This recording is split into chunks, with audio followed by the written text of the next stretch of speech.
Hey, welcome back to the My Wave podcast. We are super excited to have in studio today Tony Puente. I can't wait to hear his story of his wave.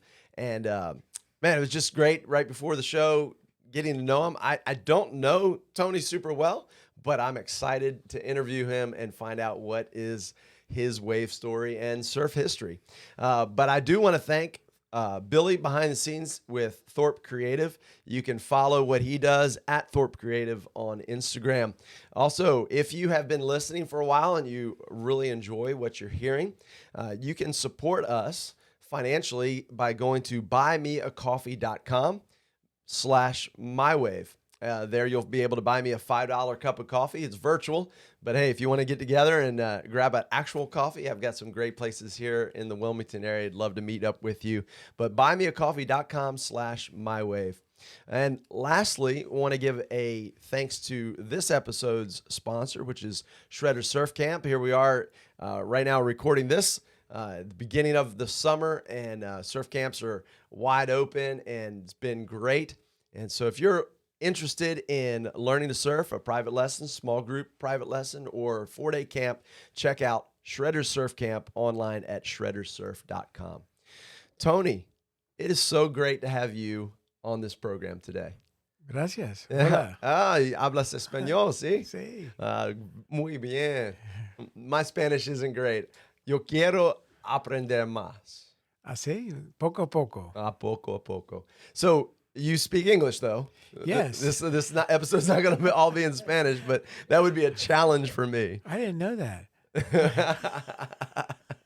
My English isn't even that good. So, Tony, what Spanish? Where does that come from? Well, I was born and raised in Cuba. Okay. And I immigrated to the U.S. in 1960 when Castro took over. Okay. Been living wonderfully and happily here in the U.S. Well, awesome. Bienvenidos. Yeah, I'm proud to be an American. Amen. That's awesome. That's awesome to hear. So, how old were you when you immigrated? I was almost 9. Okay. Did not know English. None at all. Came over with $300, my mom, dad, and my brother, and it's the land of opportunity. Yeah. We came here to dream, and dreams have come true. That's fantastic. What do you do for a living now? Well, I'm a professor of psychology at UNCW, and I'm a clinical neuropsychologist. Wow. He just said big words. Like I'm thinking gnarly, shred, and you. So take it easy on me. Take it easy on me. Okay. That's fantastic. Where did you get your degree from? Well, I did my undergraduate at the University of Florida and then my PhD at the University of Georgia. Oh, wow. Went back for some training at the University of Florida Hospital, and I ended up here in Wilmington in 1981. How about that? In Wilmington in 81. Now, you've seen a change then in the Wilmington area. Oh, my goodness. First of all, there were no crowds in the lineup. Right. Eastwood Road was 2 lanes, and it was all woods. Oh, wow. So, oh my goodness, times have changed. Wilmington was basically a town that was recovering from significant depression, and then of course with I-40, the university, and the movie studio, boy, has Wilmington really changed. You've seen a change in history. That'd be interesting just to have a podcast of that, to hear your perspective on what's going on. And, there's hardly any land in the New Hanover County area that's available to build, and they're building wherever they can. That's right. Yeah. And that does make for a crowded lineup. Yes, and especially crowded since the pandemic. Yes. We sometimes call them COVID surfers. They've come out of the woods, and boy, the lineup is crowded, but it's also a friendly vibe out there. Yes. Now, you and I have met. We've been in the water together several times, exchanged hays. How's it going? Rice Beach Longboard Association a few years back. And so when you moved to Wilmington, did you start surfing here, learning to surf here, or did you surf prior to that? No, I started surfing a long time ago, like 1964, on a balsa wood surfboard that weighed about 40 pounds. No way. So right before we had the interview with Bob that we were talking to, and he got his first board in 1965, and it was a homemade balsa wood board. Yeah, you actually, when you paddle out, the waves parted for you. It was like a battleship. Oh my goodness, that's awesome. Did you make it, or where'd you pick it up? No, I picked it up. It was an old, basically wood version of one of the early Velsey surfboards, which I wish we still had, but Yeah, yeah. But I just borrowed it and been surfing ever since. And where did you say that was that you borrowed it? Well, actually, we moved to Jacksonville, Florida, Okay. and started surfing in Jack's Beach and also at St. Augustine as well. Ah, So very cool. yeah, So that would have been mid to late 60s? yeah. We started in 1964 and continued ever since then. I surfed a little bit less during my time at the University of Georgia because I was inland Right. and also school really took up a lot of time. But outside of that, it's been continuous throughout the years. Yeah. In fact, I moved to Wilmington partially because I wanted to work at a university, and I wanted to continue surfing. and the interview was going well, but once they took me to Wrightsville Beach, I said like, oh, okay, where's the contract? Let's sign the darn thing. Nice. So you've been teaching since 1981 at UNCW? That's correct. Fantastic. Yes. So you've seen not just a change in the growth of New Hanover County in the Wilmington area, but surfing Wrightsville Beach in the early mid 80s. What was that like? Well, shortboards, no leash, no crowds. Yeah. Columbia Street was it. Almost nobody went down to Crystal Pier. Really? And we heard through the grapevine that there was a place called the Inlet, Uh-huh. but you had to walk forever. That's a hike. It was a hike even in those days because where the Holiday Inn was basically a prior inlet, and it filled up, and then they built basically the Holiday Inn there. Really? And you had to walk from the Holiday Inn, or better yet, take a bicycle, and that was just a long haul. So it was rarely surfed. Wow. Yeah, I actually had the chance to surf the inlet really for the first time last year. It was amazing. It was a big east swell with offshore conditions, and it was like a different world. Like I'm not at Wrightsville Beach. Well, since this is a podcast, let's make sure that people hear that there are a lot of sharks there. Tons. Tons of sharks. Tons. And we're not just saying that to scare you from going up there. We're talking actual sharks. Well, you do see little baby sharks in the water from time to time, especially at the bottom. But, no, I'm sure like everything else. Yeah, they're out there. Yeah. The problem is that you have to park, in a very small parking lot. You have to get there super early. Then you got to walk a long ways. And then you got to paddle, a couple of 100, 300 yards. Yes. So it's a bit of an effort. It is. And you can't really see the wave. So you have to just kind of estimate, and only good knowledge and a lot of faith, hope, and maybe a little charity by nature will get you what you need. Yeah. I've lived here 10, 12, 11 years, and I've only been there once and scored. And it's etched in my brain. It's not like if I had the chance to share on the podcast my wave story, it's not that session, though they were really fun. But yeah, I'd love to see that firing again. Yeah. I hope to see you out there. I hope so. So we bump into each other most times at South End. Yep, at the South End, and the wonderful, organic, very, very spiritual Surf Church. Yeah, Surf Church is. We were talking just briefly before we started. It has ministered to so many because of its organic and simple nature. It's been refreshing. Surf Church, Wrightsville Beach, 730 under Crystal Pier. Although I have to be honest, Yeah. Kyle, just this last Sunday, I was catching some nice 3-footers, and decided to take a little break. Right. And one of my, friends, I really don't think they were really a friend. He said, "You're not going to church. You're going to get a donut." That's right. And I found Jesus and a donut. Hey, that's a win-win. They're both super sweet. Good stuff. Good stuff.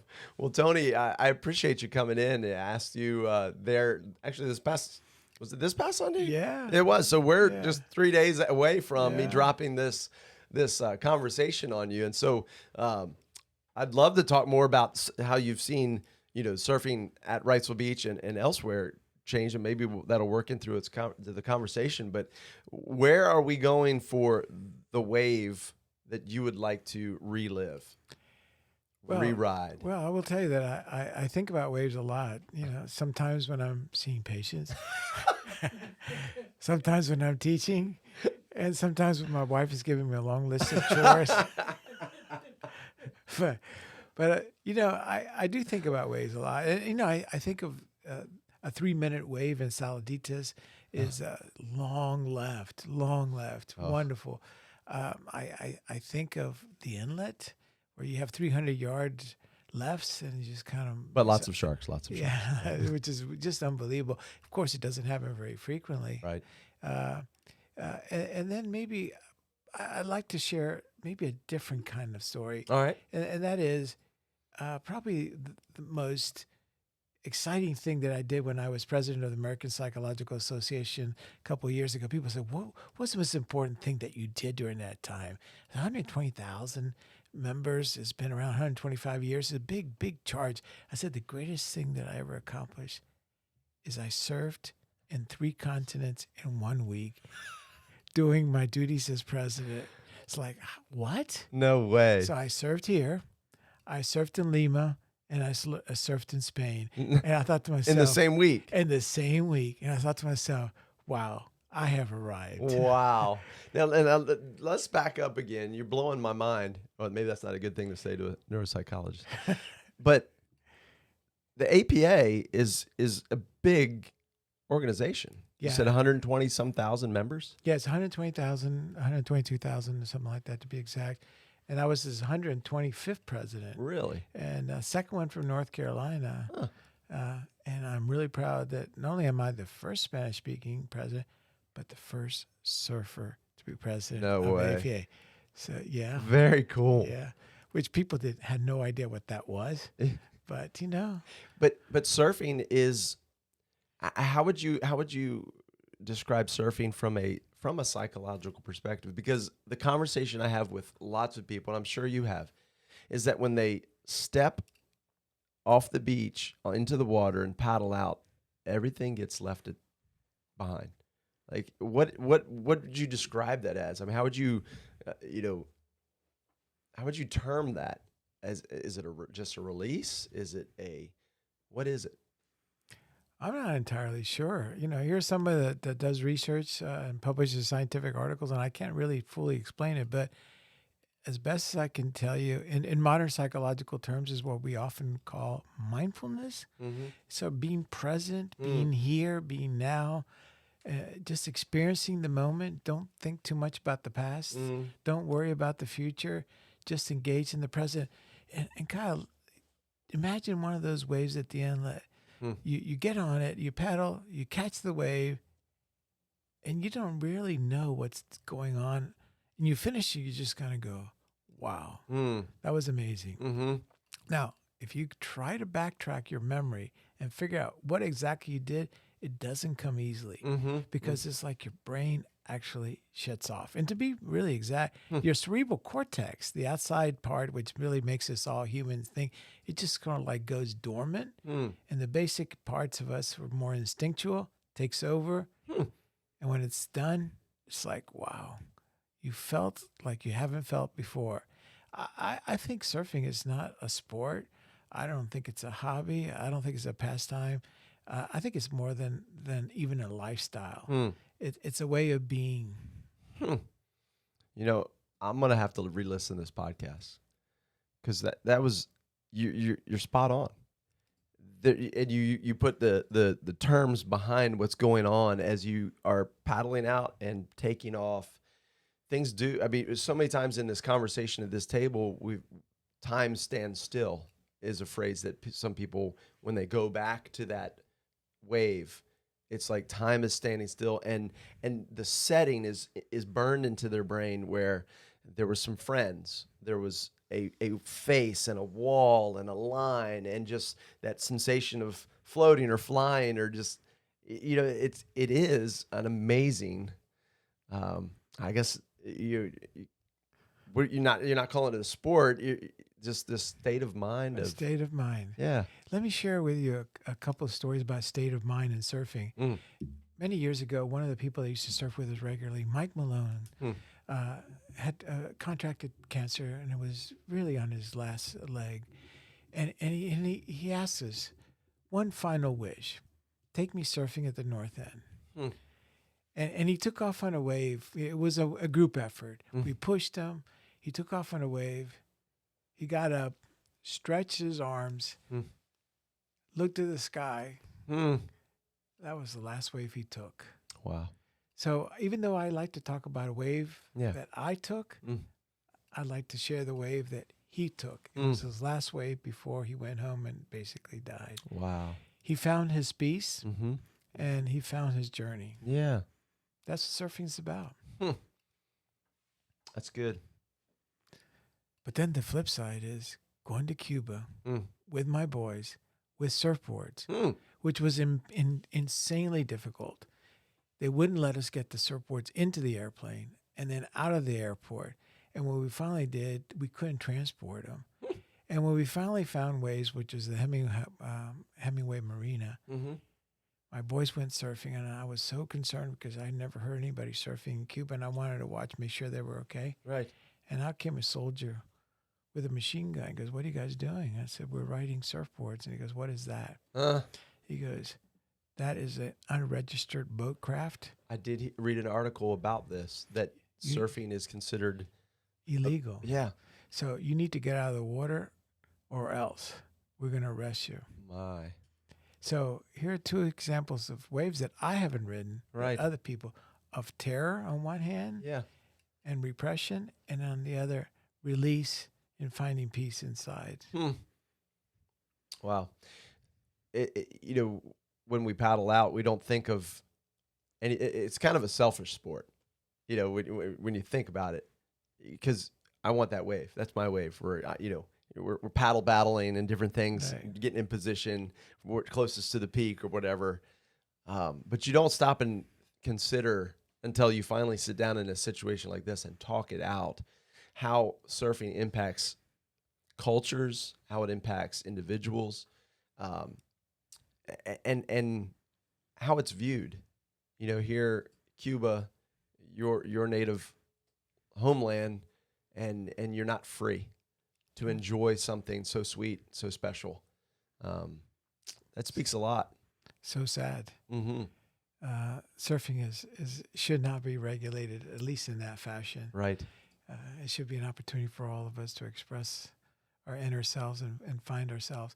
It's the one place for me that I know that I stop thinking, I stop worrying, and I start living. And a day of surfing is, well, it's just as good as any day that anybody could have. Oh, that's good. That's powerful. I appreciate that. And I hope those folks that are listening to this podcast, step back from our selfish drive to get in the water and to shred some waves and, step back and realize the gift that we've been given. Well, since you talk about shredding the waves, well, of course, we all had different styles of surfing. But one thing that just doesn't make any sense to me, Kyle, is why is it that people get aggro in the water? Why do they flip the wave off? You ever notice that? Yeah. It's like what's that all about? I've always had an issue when I see somebody, not always a young person, and they take off on a wave and they get mad and they flip the wave off. I don't get that. No, that's not a place for any of that. No. Leave all those negative energies, bad karma. Yeah. I don't even think you should leave them on the beach. Keep them in the car. Just kick them out of your life. Yeah, kick them out of your life. Surfing is not where you should be with that kind of attitude. Yeah. And I don't know. I guess that aggro mentality comes from maybe where you're from, where it's got a dog eat dog peak. You got to fight for it, and you got a local crowd that has that vibe to it. But then when you get to places that are more, hey, we're just here to have a good time. These waves aren't always the biggest, the best, and let's just have fun. And then somebody steps into that, bringing their baggage, and it does change the atmosphere in the water. And it doesn't happen a lot. It's been a while since I've been around somebody that's super just angry. Maybe the best thing to do is just, like I've said to a couple of these guys, hey, in case you don't know it, Jesus loves you, and this is Wrightsville Beach. No, there's no place for that. Yeah. Paddle away. Yeah. Wish them the best. Yeah. Go catch your wave. That's good. That's good advice. So Tony, where are we going for your wave? Well, I think that for me, my wave is probably the north end. Okay. Where you're out there because there's only a few parking spots. There's only a few of your friends. Yes. And I think maybe probably my wave is surfing during a hurricane swell with my youngest child and realizing that it was time for him to go to school. And I said, Lucas, you're a good student. You can afford to miss first period. Yes. Let's just go ahead and just enjoy ourselves. And it was him and I, and catching, 5-6 foot wave. Uh-huh. You just kind of do your thing. Yeah. And you look back, there's your son. Yeah. Just whooping and hollering, and you go. Yeah. That's special. That's why I moved here. Yes. So I can bond with my son, so I can bond with the ocean.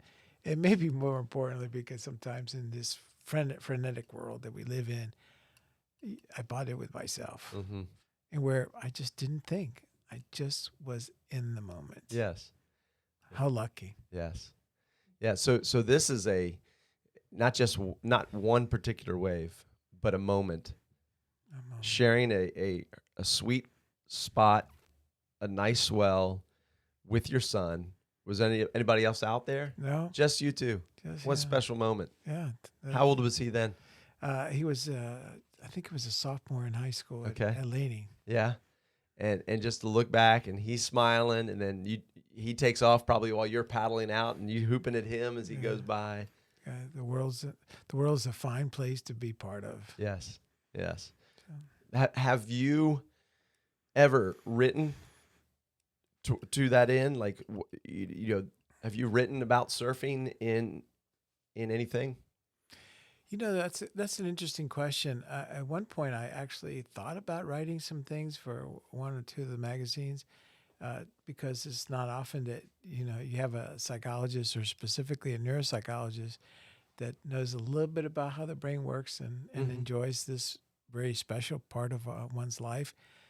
But I've actually chosen not to, Kyle. Okay. And I write a lot. I have books in a couple of languages and so forth. But there's something that maybe I just want to keep to myself. Okay. And this is one of those, I want to share it with me, with my family, with my friends. Yeah. And that's enough. As a matter of fact, this is an interesting idea. I was one of the guys that founded the Wrightsville Beach Longboard Association back about 2000. And I think I'm one of the only guys from the early group that's never been president. Huh. And the reason for that is I don't want to be president. I just, to me, surfing is something that it should be just enjoyed, experienced, and not done anything more than just that. Yeah. So that's great perspective and total respect for that. To keep that. Hey, this is. It's not that you're being. I guess you're being private, but you're just enjoying a unique aspect of yourself. Well, for what it's worth, the only time I've ever done anything, either electronic or in written fashion, about surfing is this podcast. Is it really? Well, I'm honored. Yeah. So it took me from 1964 to 2021 to finally talk about it publicly. Oh, wow. So you've shared a lot. I'm just going to turn it over to you. Just talk to me. Surfing and your life. We've talked a lot, but I mean, where could we go? What path could we go down that maybe would? Part of this podcast is to educate and to encourage. And so, people listening to this may be new to surfing, maybe have been surfing a while. So I'm assuming all aspects, across the spectrum, newbies to, I don't know. I did interview a former pro on here, so maybe he's listening. I don't know, but let's just talk surfing and life. And all right. I'm gonna sit back. I'm gonna be quiet. I'll try. All right. Sounds good. Well, let's talk about what surfing should mean to people. What should it represent to people? It's an opportunity to be with yourself, to be with nature, and to be with God. I was actually in a surf film for a little tiny bit, and I had a tiny interview, and they asked me what I thought about surfing and the experience of it. And I thought that it was the closest I've ever gotten to God without actually making a specific effort to do that. It's like God came to me rather than I actually went to God, which is sometimes what I do on Sundays. Right. So here I was just being out there, and it was like, Jesus found me. And it's an experience that's sort of hard to describe and internal. I often wonder if the world actually served. Wouldn't it be a better place? We wouldn't be killing each other or making some people suffer like we sometimes seem to do as a society. And that's why I came here. I had the opportunity to go elsewhere, and it was a special opportunity to be able to just experience something that centered me. And when I've had the option to go in other places, like, for example, Chapel Hill recruited me, NYU, and it's like, I might lose myself. I might lose my mind. I need to get that anchoring, that center. I've been married for, I'm not sure, maybe 100 or 200 years, something like that. I think I was born married. But I will tell you that my wife tells me on a regular basis, wow, the waves must be flat. I said, why is that? You seem cranky. I love it. So it's like, no, I'm not cranky, but it has been Northeast forever. And the summertime is like, wow, we must be going through a flat spell, right? It's winds blowing southwest way too long. So, well, the alternative, if you want to, you can do some yard work. So it's like, what? Are you kidding me? I can't handle that. So surfing is my place.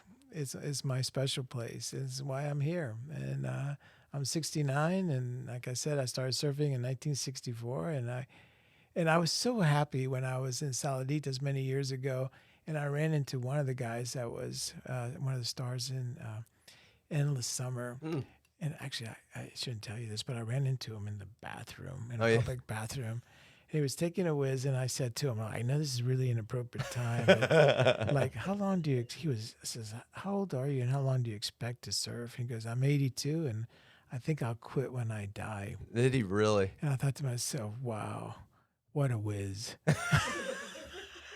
I said, man, the most enlightening whiz I've ever had in my life. In this Mexican rundown bathroom, I just discovered my true self. Oh my! Surf till Billy, I do you die. have any air conditioning here? Because I'm getting hot. This is that's an amazing encounter. You're kind of like one of these people that you've always seen in magazines you look up to, and you find a guy in the bathroom In Mexico. in Mexico in a rundown bathroom, and you say, wow, this is your time, Tony. Ask him all those deep questions you've been wondering all these years. It's like, how old are you? 82. When do you quit surfing? I don't think ever. When I die, I guess. So it's like, I said, oh my, I have found my calling right here. Yeah. You search in churches, you search in schools, and the truth comes out in the Mexican bathroom. So that's what surfing is all about. Hey, that's awesome story. Oh man, my cheeks hurt. Oh, thank you for sharing that. Now, did he surf as well as La Saladita? Yeah, he actually went to a place called the Ranch, and he did have in those days, I didn't know, he had basically what we would call pads, because he says my knees are really in horrible shape right now, so it takes me forever to stand up. But other than once I get up, he says I'm good to go. So he had no problems. I won't share who it is, but he clearly was 82, Yeah. arthritic, with big surfer knots, and still stoked about surfing. That's fantastic. So, there's hope for all of us. Absolutely. I was just thinking the same thing. There's hope for me, that's tremendous. Bumped into anybody else like in the bathroom around the world? Oh, that's probably one of the most interesting surfing stories that I can share. Oh man. Oh, that's great. No, thank you for sharing, that with us, to be able to, capture this. I think it is good. Maybe good for you. Maybe you'll start opening up because you've got a wealth of internalized knowledge. And I think maybe as you crack that open and share a little bit more of that inner self, I think you may be able to help some folks, to find their peace and to find themselves a little bit better. I mean, there's a lot of things in this world that really pull us away from being the best that we can be. And I think what you said in that if the world learned to surf, it would be a different place. And I read an article, don't know where I read it. It was talking about surfing in Israel and how Arabs and Jews, Palestinians and Jews, will paddle out. And in this article, they were saying, yeah, he may be Jewish or he may be Palestinian, but in the water, we're all surfers. And how there was just this vibe and this community there in Israel. Maybe I have to find that article and send it to you. Well, having been to Palestine and Israel, I certainly appreciate the value of that. Mm-hmm. But let me share with you, Kyle, that I've lived in 2 countries that went communist, of course, Cuba. And then I was living in Grenada, actually one of the first people to live in Grenada in the West Indies. Discovered some wonderful waves there. Really? I was teaching a medical school, teaching neuroanatomy, and the Cubans came again. And it's like I told my wife the Cubans are coming. Oh. And she goes, no, you're acting like your dad, super paranoid. And it's like, nope. And actually, for what it's worth, on a side note, I asked to leave. And I realized at that point that I did not have my citizenship papers. So I entered the country December 23rd, 1978, illegally. So when people talk about illegal aliens, I am one of those people. And my lovely wife, who I actually ended up leaving earlier because of the communist uprising, has a significant, very, very, very significant case of multiple sclerosis. So she's very infirm, a prior surfer herself.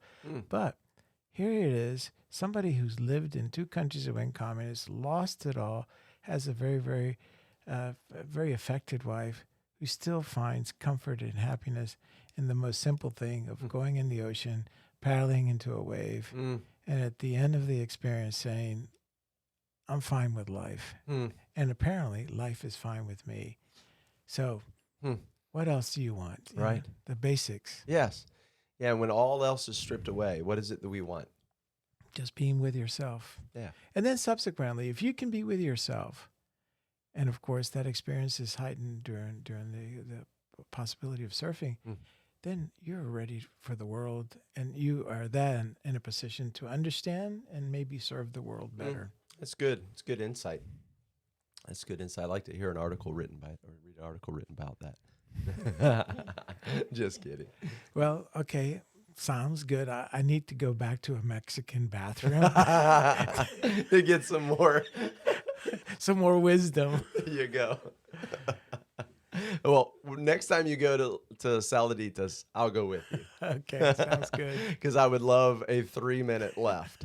I have been to Chicama, Peru, but I wasn't there to surf. I was there on business, and we were in Trujillo and Huanchaco. And Huanchaco is a beautiful left as well. I think all of Peru is about a left, but we had a meeting, and we asked, I was with another surfer friend. I was like, hey, this meeting, since we have this window, can we have this conversation in a vehicle and drive to Chicama? We would both love to just see the place. And so it was we had a great conversation up, and got to Chicama, got out, walked out, and it was small, maybe 2-3 feet, but we didn't have boards. We didn't have time. Wow. And you could see how that bay and that point would just hold that wave because these little lines were coming in and they just were not. They were just peel, and they just kept on going. So I would have loved to have been able to have more time there and surfed Chicama. Make sure you go back. Oh, bucket list. Definitely a bucket list. So what advice would you give to some surfers that were maybe just starting out? What would advice you would share them? Well, two of my really good friends just died, and I write little tiny things based on my experiences. And I started by saying, don't postpone life, because death does not postpone life. So, go surfing. So, for sure, the worst that could happen is that you fall. And then maybe a word of advice. When you come up, put your hand on top of your head, just in case. In fact, next time I'll show you my Phil Edwards glider. There's a big dent in the bottom. From your head? From my head. I'm not sure I want to fix it because it's a reminder that sometimes this could get a little dicey. But go surfing. Fall. Try it again. The best surfer is the one that's having the most fun. That's good advice. That is great advice. Huh. We're about at the end of our time. In your research and in your reading, have you ever looked back into the history of when surfing began? Have you ever read? Yeah, actually, I've read a little bit, especially about the Hawaiians having surfed there several times, and also from Skip Funderburg's work about starting surfing here in Wrightsville Beach in the Cape Fear Coast. Yes, great. If you're listening and would love to read a history book of East Coast surfing and its origin, Skipper Funderburg makes a great argument that it started here in the Cape Fear Coast. And do you remember the name of the book? Oh my goodness, I don't know. But Skipper Funderburg. Worst comes to worst, they can write you and Google it, and we'll find it for you. Yeah, it's a great read. I've read through it. Lots of pictures, some really cool history. But going back, have you ever read in the Bible? No, about surfing. That I have not, Kyle. So why don't you educate me? So, often when I ask this question, people are like, "Oh yeah, Jesus walked on water." No, that's not it. But in the book of Acts, chapter 27, Paul is heading to Rome. He's on a ship, and it's bad storm. And I mean, they were in it for days and days and days. They tried to make it to land. They hit a reef. The ship lodges on the reef, and the waves begin to break it apart. And it says that everybody made it safely to shore. It says those that can swim, go ahead and swim to shore. So many did. And then as the ship got broke up, it says people made it to shore on pieces of the ship. But there's one little phrase. It says, and some on boards. And so I might be stretching it. I might be reading into it a little bit. And maybe that's something psychological going on in my brain. But some on boards. I wonder what brand was it? I don't know. Well, whatever. I wish I had one of those. I know. Hanging on my wall. Yeah. Well, not only having on the wall, but reflecting the beauty of surfing and the promise of God all in one time. Yeah. Can't get better than that. Can't get any better than that. Tony, thank you so much for spending this time with us here on the My Wave podcast, and looking forward to seeing you back out in the water. And come on and grab a donut and some Jesus anytime. Keep surfing, Kyle. Thank you. Thank you, Tony. Bye-bye, y'all.